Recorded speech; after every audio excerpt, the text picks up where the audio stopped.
Hello friends, Glage back with a video today, and sorry about the delay, but I wanted to make a video about how I feel Anji's changes have panned out since the patch, and I wanted to take my time doing this because it's very easy to make snap judgments based on just reading patch notes or playing with changes right out the gate in training mode. So I want to take a lot of time, let all the characters settle into their new changes, play a lot of matchups against all the characters, and get a very good sample size built up before I kind of gave my thoughts and input on how I think Anji is now with the patch been out for a little over 2 weeks or 2-ish weeks. Can't remember the exact date. You know, time blurs together in pandemic world. But so after a couple weeks of playing plenty of high-level matches against various characters, tons of Celestial matches, talking with various other Anji players and other Guilty Gear players, all that good stuff, where do I feel Anji sits now with these changes, the new Kara follow-ups, the changes to, you know, Far Slash and Fujin Range, all that good stuff. So, let's just get the TLDR version out the way to start things off, shall we? Is Anji a better character than he was prior to the patch? Undisputably, yes. He only got buffs.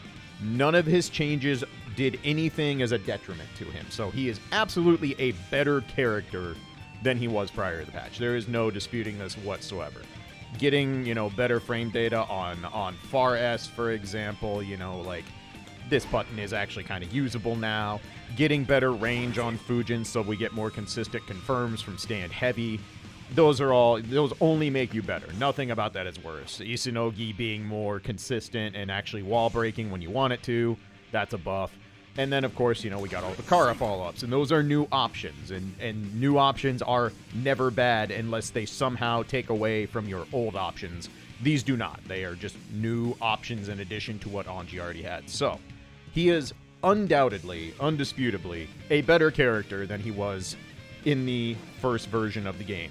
In addition to that, he's definitely more fun. The Kara follow-ups gave some new things. Being able to, you know, cancel out a Fujin on whiff if you whiff the move and not just having to sit there for a billion frames until someone counter hits you and you die. You know, he's a more fun character now, undisputably, because he has more options. Almost always giving a character more options and ways to play will make them more fun and dynamic, and that has definitely happened here. Now, I'm sure you can kind of all tell, Clage, what's the caveat here? I feel like there's a massive but coming to this whole explanation. And there is, because while Anji is a better character, without a doubt, than he was prior to the patch, is he better compared to the rest of the cast relatively than he was in the last patch? And my honest answer is no, he's not. His core problems are all pretty much identical. In addition to that, the rest of the cast almost universally got buffed. There were very, very, very, very few nerfs in this patch. The only character with truly notable nerfs, quote-unquote, was Sol. And Sol is still very much in the argument for being one of the 2 or 3 best characters in the game. So, you know, if your nerfs take you down to, oh no, instead of the absolute guaranteed best character in the game, I might only be top 3 now, oh darn, still pretty good character. Anji, honestly, is probably still one of the 2 weakest characters in the game, both in practice and with his potential ceiling. And I want to talk about what the patch failed to address in terms of Anji's core problems, and why, once you get to higher level, he still feels like he is constantly playing at a disadvantage despite all these new tools, despite getting a lot of buffs, and talk about what maybe needs to change to make him a more well-rounded character within the confines of Strive. So, like I said earlier, some of the buffs are just, you know, they work as intended. Far as being 6 frames better on recovery is good. The problem is this button is still -9. It's still very slow on startup. It still doesn't connect on counter hit most of the time to Fujin. You have to be at a specific range or catch them crouching.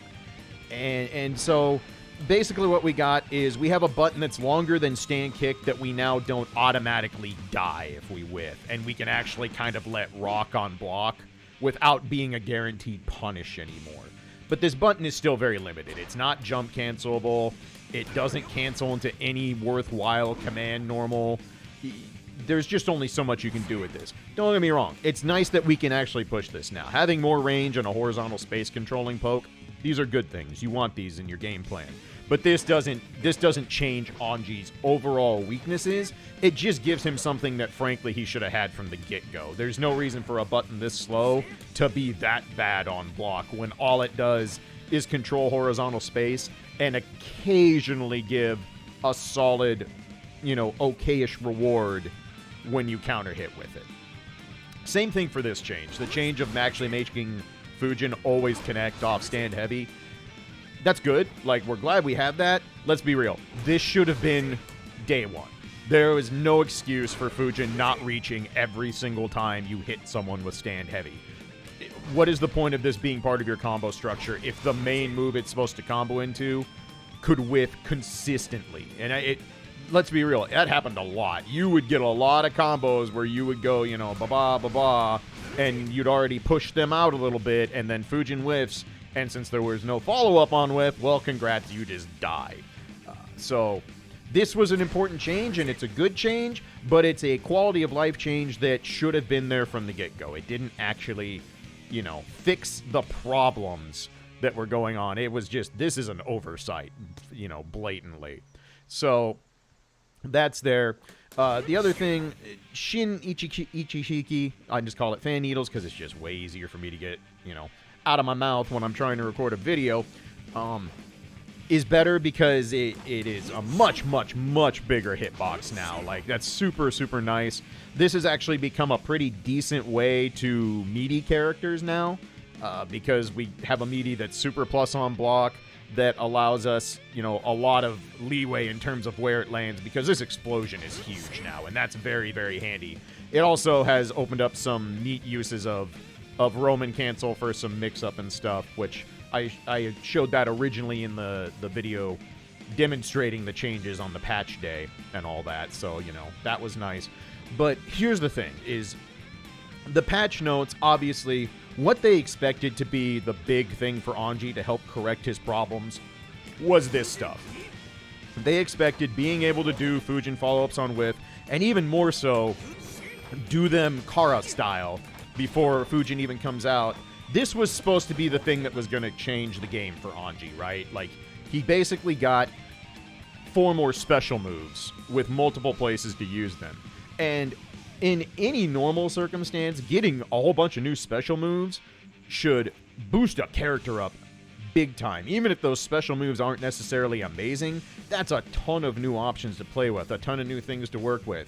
And when I first saw the Kara versions of this, I was like, there is no way we are not a much better character now. These are powerful tools to be able to access. We might be able to actually mix someone up because they don't just get to sit and wait for blocked Fujin and then react to a follow-up.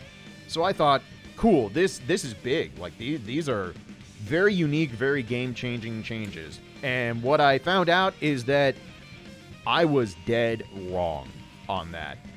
So let's get to the heart of what Anji's core problems have been both pre-patch and post-patch.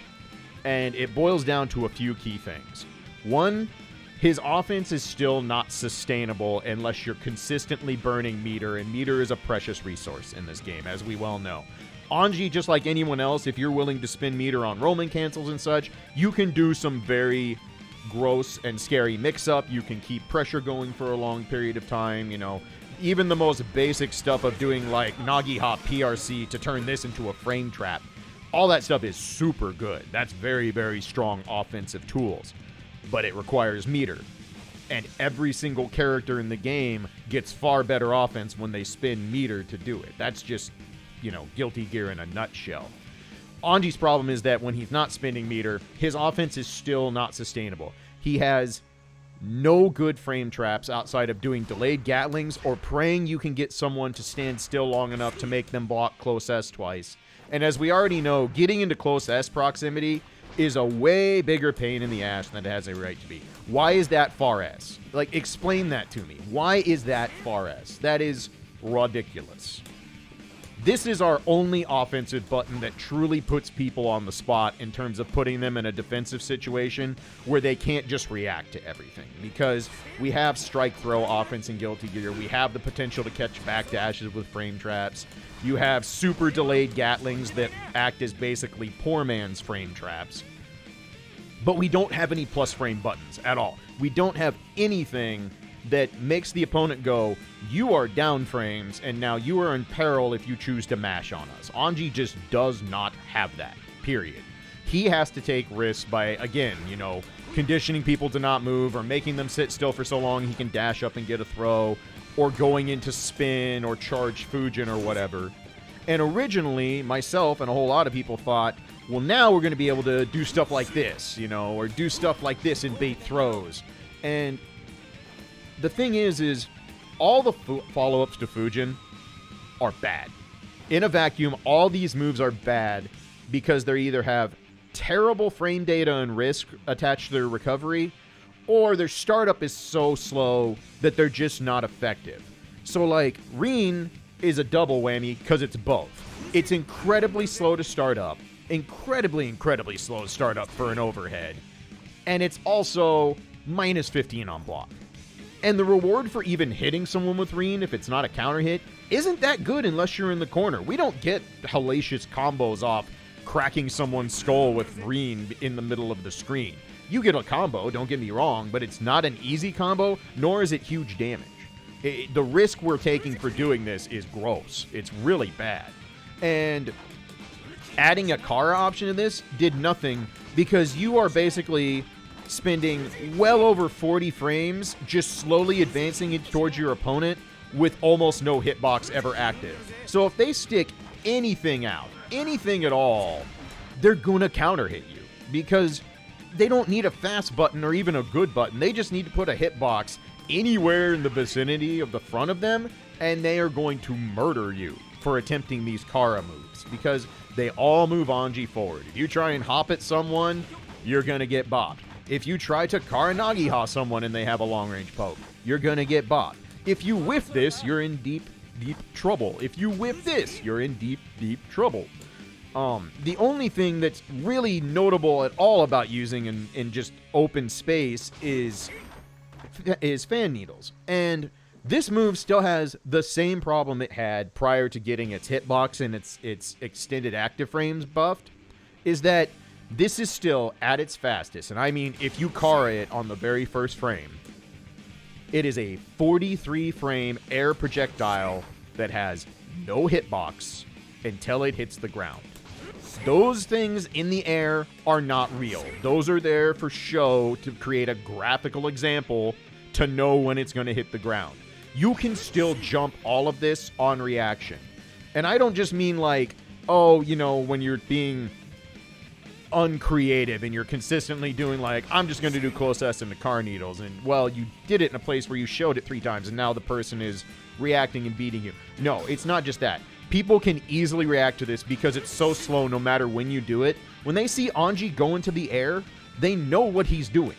They know what move is coming out. And every character in the game can go up and punish it if they're paying attention because there's no hitbox up there. You have nothing to interrupt them. You are a giant counter hit hitbox in the air waiting to be slapped or air thrown by your opponent. So, basically what happened is we got a bunch of extra ways to do moves that are still incredibly bad risk-reward-wise and incredibly bad on their frame data.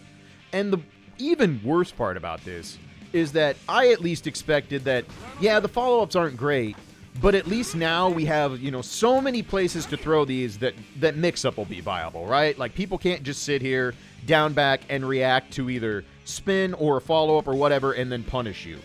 And no, I was dead wrong. Players are still consistently waiting out Anji and punishing these because even if you try to do something cheeky like this and go, let's say you do full charge Fujin Kara Reen, people react to that because it's not hard to see. There's just nothing going on. They're not in block stun. There's nothing keeping them from standing up or moving away or doing anything. These moves do not support their idea of mix-up with their frame data. And you could make the argument, well, Fujin follow-ups were never meant to be a mix-up. And you'd actually be 100% correct. These were never meant to be Anji's blender or mix-up game. They're not meant to be old-school Rekikins that are like, all right, I did the first part, when's the second part coming? You have to be afraid. Follow-ups were just part of his overarching kit that all worked together.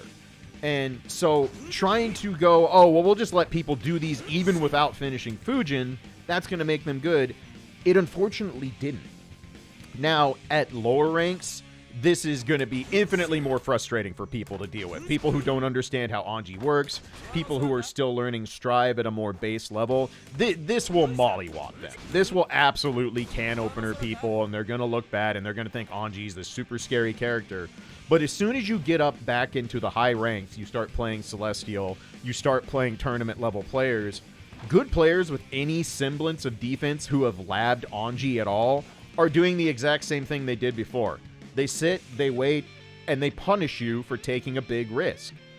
Because there's no reason to not do that, because Anji cannot sustain his offense on his own. He has to have meter. He has to consistently get into close S range to put you in any kind of a real mix-up, and getting into close S range is really difficult for this character because his mobility is weak, his pokes are not great, and auto guard is still a very, very flawed tool that's meant to be a supplemental thing in neutral and approaching, not how you base your game plan around.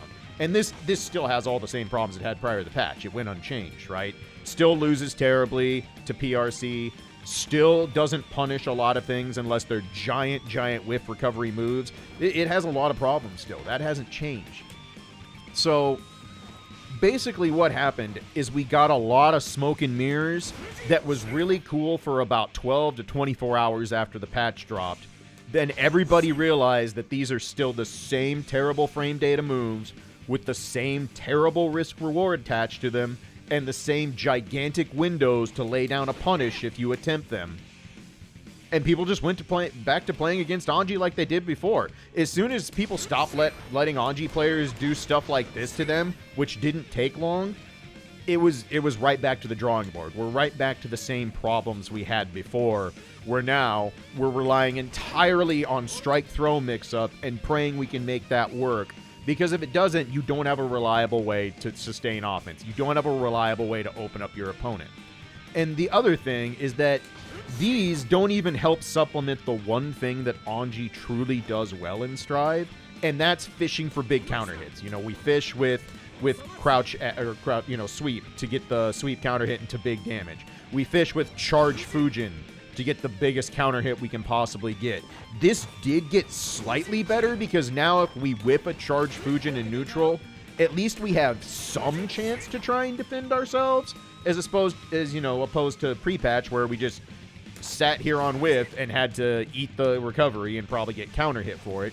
So that did get slightly better. This is slightly more viable to throw out in neutral, but it still has no auto guard on it. It's still, like after the spin part is over, it's not like this move blows through anything. And that's the other problem, is all these other moves like Green, their frame data is created in a way that looks like old games where Anji had auto guard on everything, where things literally would blow through people's pokes, and that's why they were so slow to start up. That's what justified the slow startup and the big recovery, even though in the old games, Reen was not big recovery. It was even at worst on block, was because it had auto guard attached to it. So if someone just swung into this blindly, you could still really, really mess them up. That's not the case in Strive. There's no auto guard here to bail us out. So what do we do about this? What actually will make Anji feel like a character who's good relative to the rest of the cast? And I'm not talking about making him top tier or best in the game. I'm talking about making him a character that is somewhere in that big middle group of characters that clearly can compete, probably have a couple tough matchups, probably have a couple matchups where they are really good against another character because of play styles or whatever, whatever matchup works out. And what it really boils down to is that with a little over, 2.5 months of Strive under our belts now, it's become pretty obvious what does and does not make a good character in this game. And for my salt, it really boils down to three main things, right? One thing that makes you a really good character in Strive is good buttons. Really strong pokes, really rewarding pokes that give you good reward on counter hit or cover a lot of space, fluster your opponent, interrupt a lot of things.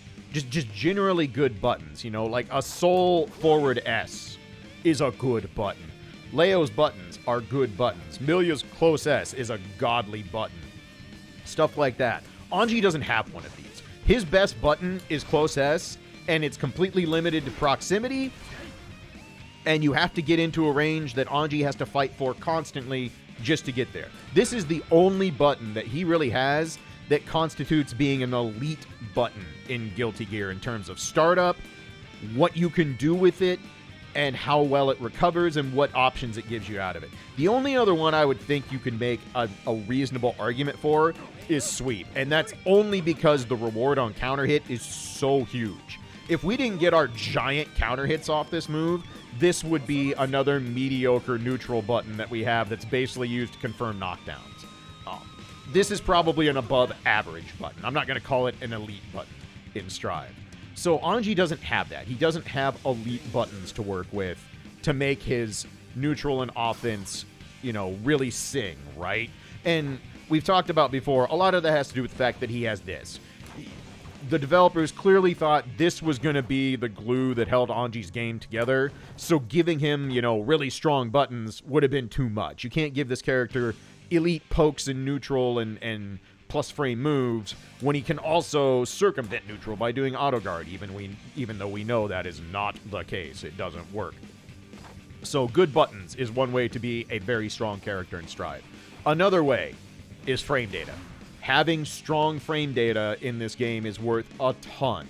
See Soul pre-patch. Having a close S and a far S that both basically allow you a guaranteed frame trap mix-up on block every time someone blocks it. You know, Giovanna with a plus frame close S and moves that space themselves in a way that essentially create mental frame advantage. You know, those kind of things. Nagoriyuki having stuff like spin be even on block. You know, good frame data is huge in this game. If you have moves with strong frame data, you're in a really good place. You know, Leo goes into back turn stance and he can stance cancel. He gets to turn things like, you know, his overhead into a safe move. Sometimes it's even plus on block when spaced right. Stuff like that.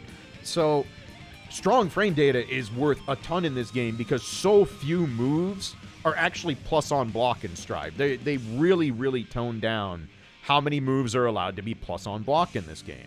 So good buttons combined with good frame data, well, now you're talking about a pretty scary-looking character where you can have a wall of good hitboxes supported with frame data to back it up so that you can both play neutral, and once you get in, you have an actual offensive structure that scares people. You can make them afraid to hit buttons become a frame traps.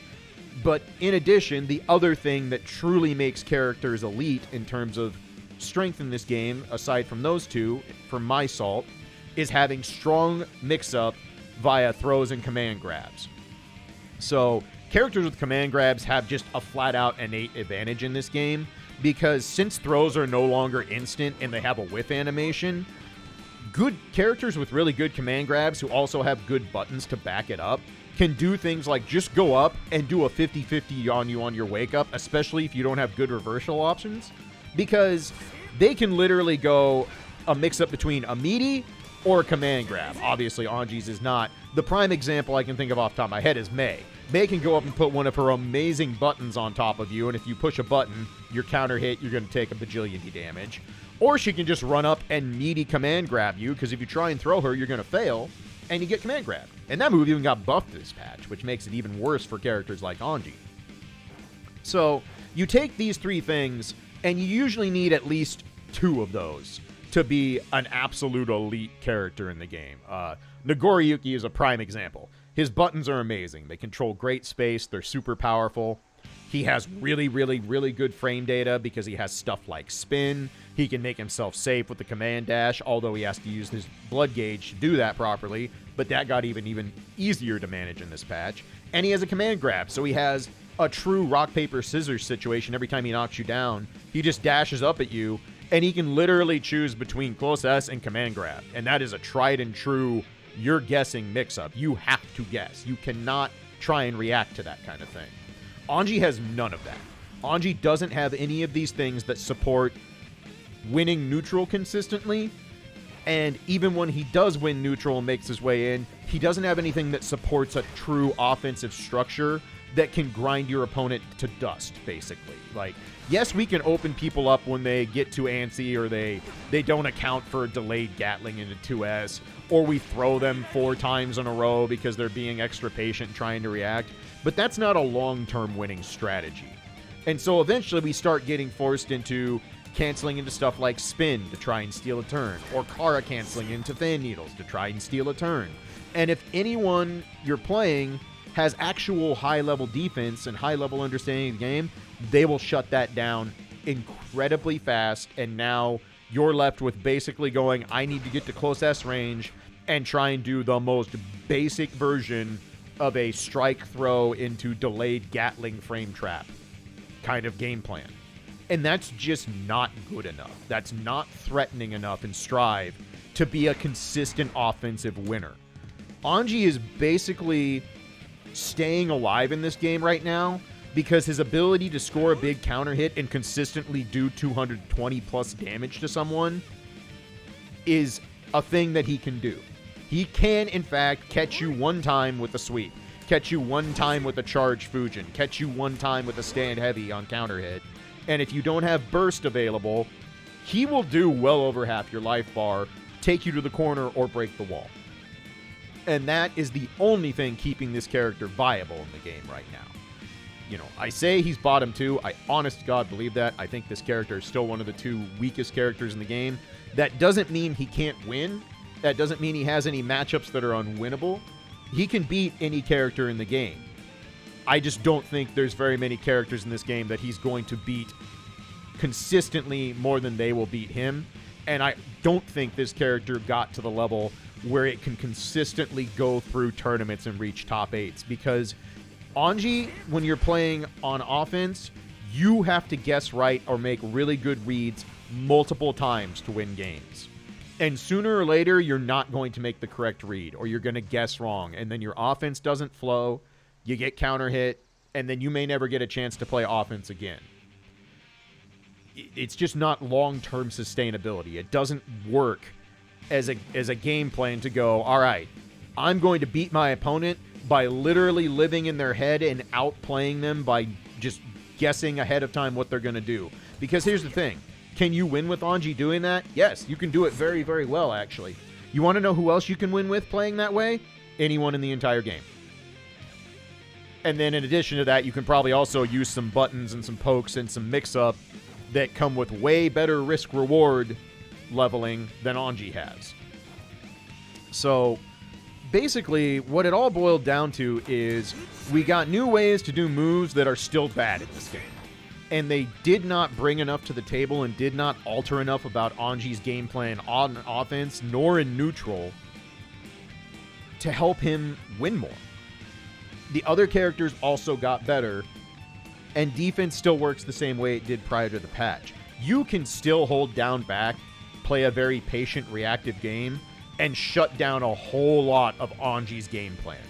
You can keep him from running you over because he has no sustainable way to run you over unless you start flailing with moves and running your face into counter hits. And there's no good reason to do that. This reason you so rarely see people score counter hits off these delayed Gatlings is because there's no good reason to mash on Anji here, because it's so blatant when his turns are going to end that you don't need to try and steal your turn. You can just wait. You can wait until he runs out of moves and inevitably has to cancel into Fujin, or inevitably has to cancel into Spin, or inevitably has to try and steal a turn with Butterfly or something, because if he doesn't, the frame data is so bad on his normals that he just gets wrecked. He can't just stop what he's doing and hope that you fell asleep at the wheel and have that be a consistent way to beat people on offense. It's not going to work. So people who are good, patient, reactive players, especially on defense and in neutral, they still hammer this character into the ground. The other thing is that even when we do get to play offense, like we score a throw and put butterfly on someone, none of these new things fix the problem that characters with good dragon punches or reversals still shut down his offense terribly, and you are flat out required to hard bait these kind of things if you want to beat those characters.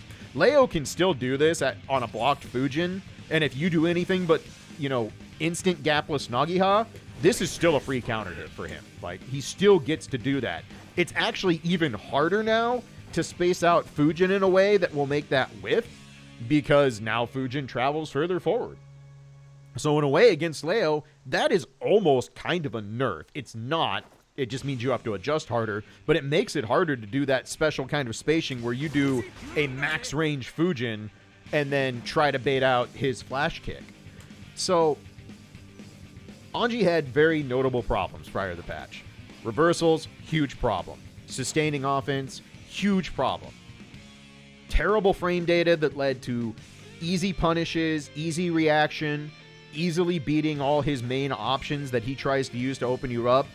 Huge problem. All those problems remain. They're basically all untouched. He got new toys that are fun and flashy and unique to play with that don't actually solve his core problems. Will you occasionally score a counter hit on a Kara Reen for someone who decides to try and backdash or something, or occasionally score a counter hit on a Kara Nagiha? Yes, you will absolutely do that. These things will hit once in a while. The problem is there's nothing you can do to make them hit often. There is nothing you can structure his offense or neutral around to make these moves actually consistently punish people for making poor decisions. All they have to do is not be antsy. And if they aren't, when you block any of these, Anji's still -7 on this, and with the Kara stuff, oftentimes you're moving forward. So now you're -7, and you're really close to them, and that's super bad. So, how do we fix this? How do we make Anji viable, like I said earlier? First and foremost, he needs better frame data. He needs his buttons to be better both in startup and on block. Something's got to change. This character being tied to 6-frame buttons for his fastest normals and then being both his jabs, that's a death sentence right now. There are still characters like Giovanna where if your fastest button is 6 frames, you are basically giving her carte blanche to get extra turns every time she makes you block anything because of the way her frame data works. Soul is more manageable now because of the changes to his buttons. This isn't actually a complete death sentence against that character anymore.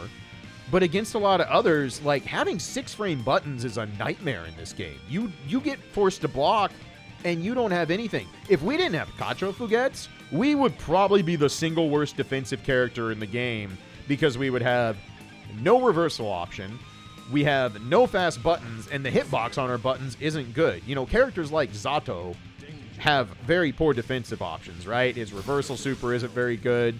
His buttons aren't fast. But the difference is Zato's buttons actually have really good hitboxes that can stuff a lot of things and are very consistent at shutting things down in neutral. They also supplement his entire game plan of being slow but effective buttons that work in conjunction with Eddie.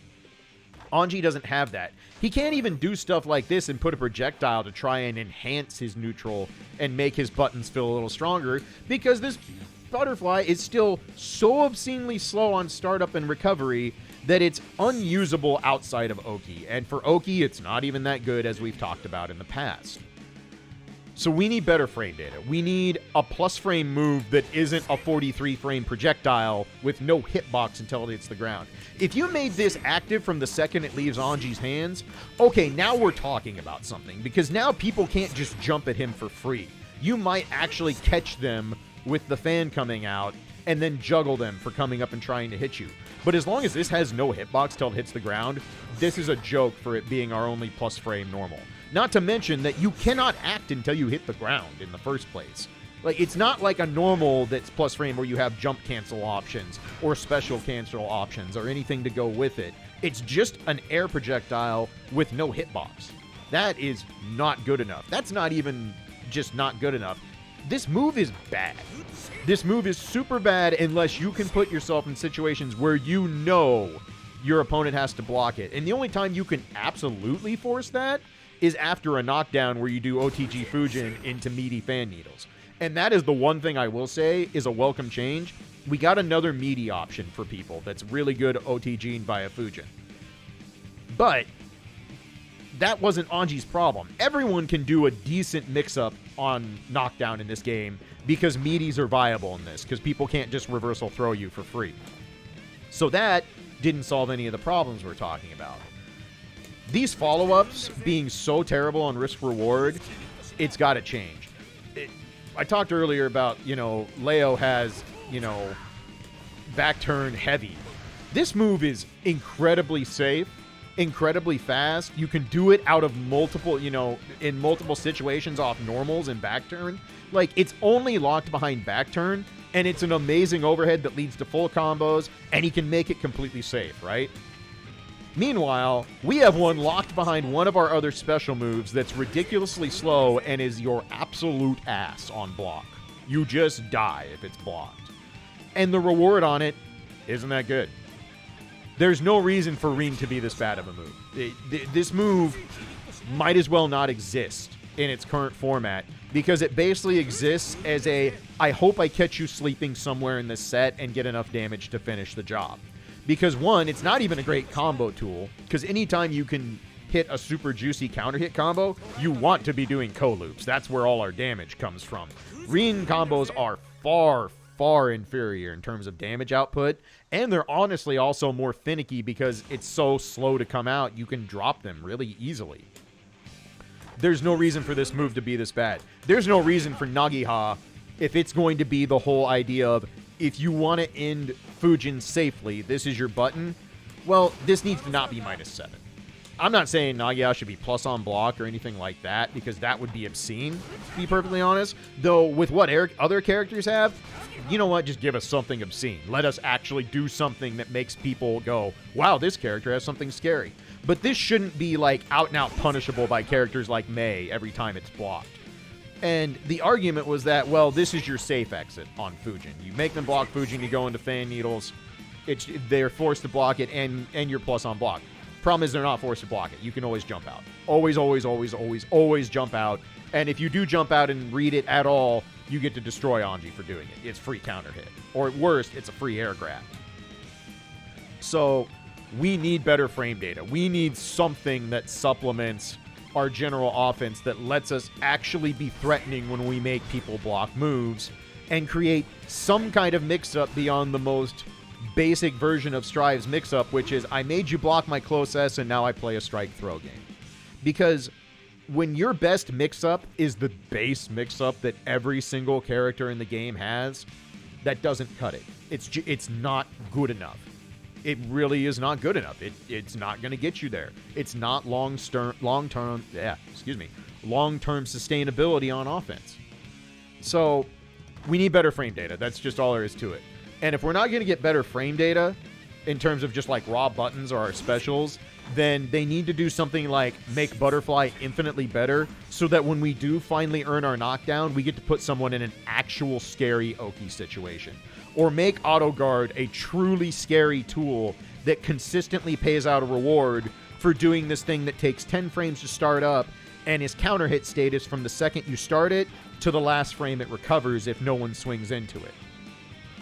Give us buttons that aren't so mediocre and so bad in terms of risk reward. Do something like make this a button on its own. Go back to the old Anji where you can do close S anywhere on the screen.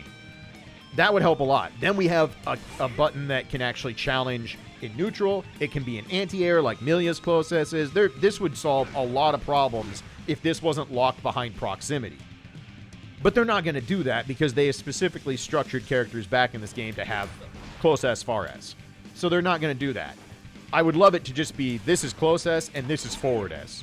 But I don't think that's going to happen. Then again, I didn't think, them changing Fujin on whiff was going to happen either, but hey, shows how much I know, right? Beyond those other things, I don't know. I don't honestly know how you fix Anji right now without just making him better flat and out by not making his frame data terrible and not making his risk reward terrible. Because that's where this character sits. He doesn't have reliable mix-up. He doesn't have reliable offense. And when he does get to play offense, his frame data is awful. Like, this character's frame data is out and out bad. Like, you can make a strong argument that Anji's overall frame data is the worst in the game. You know, the only other character I think you could even make an attempted valid argument for would be someone like Faust.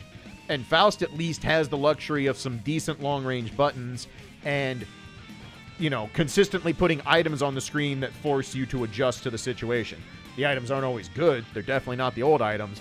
But Faust's, you know, problems at least come with somewhat of a ceiling that he can rise up to. He's not completely limited. You can argue that Faust might still be the worst character in the game, and he very well could be. His changes did not seem amazing, although he did get some things addressed. Just like Anji got some things addressed that were basic quality of life that should have been there in the first place. But our buttons slowness and bad recovery and bad frame data are not justified for the other things this character has. You know, Milia has 6 frame buttons, right? But Milia also has incredible movement, especially in the air. And when she knocks you down, she puts you in a true unseeable mix-up that can link into itself if you know how to finish combos right. Completely different situation, right? So, in conclusion, basically like the TLDR I started at the beginning, did Anji get better? Yes, he's a better character than pre-patch. Is he any better compared to other characters in terms of if you're looking at character strength on the roster? No, he really isn't. Some matchups probably got a little bit more doable just with, you know, stuff like this being a little bit more consistent. But you honestly will not see a lot of differences in the matchups pre-patch and post-patch. They're going to feel very similar. There are a few characters who are bulky that stuff like this is more viable on, but those don't completely tip a matchup on its head. And a lot of times it might not even make it feel that much different. It'll just make it feel like you kind of sort of get another toy you can use and not be completely afraid of dying. So, as long as he remains with this poor frame data, being a 6-frame normal character, you know, having just completely unexplainable reasoning of why this doesn't have a hitbox till it hits the ground, I don't think Anji's going to get much stronger. He needs something. And that's not to say that this is, you know, doomsday forever. Anji's doomed to be a weak character in Strive. There's another patch coming out next month, and they said from the get-go that the October patch is going to be the quote-unquote big patch. It's going to address system mechanics. They're going to look at things like projectiles, and they're going to make even more big changes to characters in terms of trying to level out their strength relative to one another. So we're not that far from getting another chance at making some of these problems feel solved. We don't want all of Anji's weaknesses plugged up with changes. You don't want a character to have only strengths and no weaknesses. That's not a fun fighting game. You don't want characters to not have, you know, pros and cons to their playstyle. Otherwise, that gets super uninteresting very quickly. But if he doesn't start getting some frame data or get something that makes his kit actually support itself and have some synergy and do things that make him a full cohesive character, he's not going to be viable at high-level play, especially for consistent tournament placings. It's just not going to happen.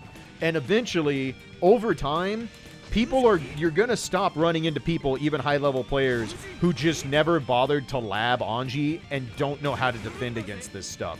Because when you see like a random Jiro video or something like that, and he hit like 4 reens in a match, it's not because Jiro is magically better at conditioning people than any other Anji player out there. It's most likely because that player is just bad at defense or has not properly taken the time to learn how to defend Anji. That's all there is to it. So, that's where I sit a couple weeks after Anji. He's definitely more fun to play. We got some new toys. They're just not toys that answer any of the problems that we really need solved. And I still think he needs a lot of help to be a truly competitive character in this game. So, we're going to see what happens going forward. We'll see what this next patch brings. But for now, just be prepared that the more this patch goes, you're probably going to feel a lot like we did leading up to the last patch. You're going to feel like your offense is not as scary as other characters, and you're going to have to fight really, really, really hard to win neutral to get a chance to even play that offense.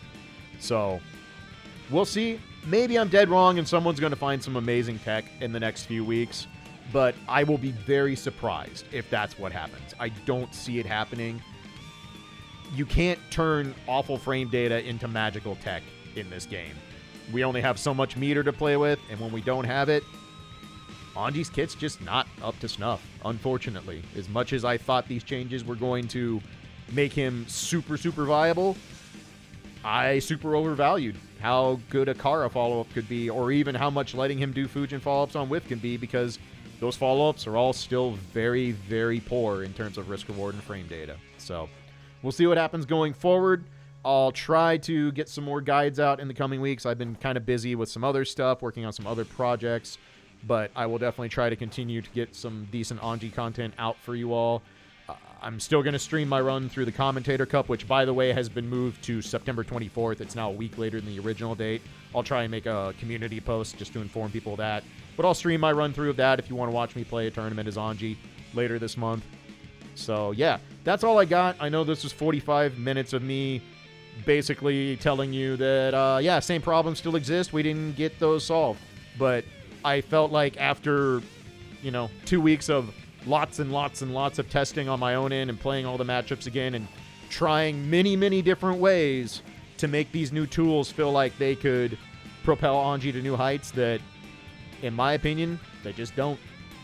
So that's where we sit. So, as always, I appreciate the support, all the feedback. It's been great seeing how many people have started subbing to the channel and how many people consistently offer their input and all that good stuff. So I really do appreciate that. If you want to do the like, subscribe thing, cool. I'll try and get some more stuff up in the near future. And until then, y'all be careful, stay safe, take care of one another, and I'll see you on the next one. Peace.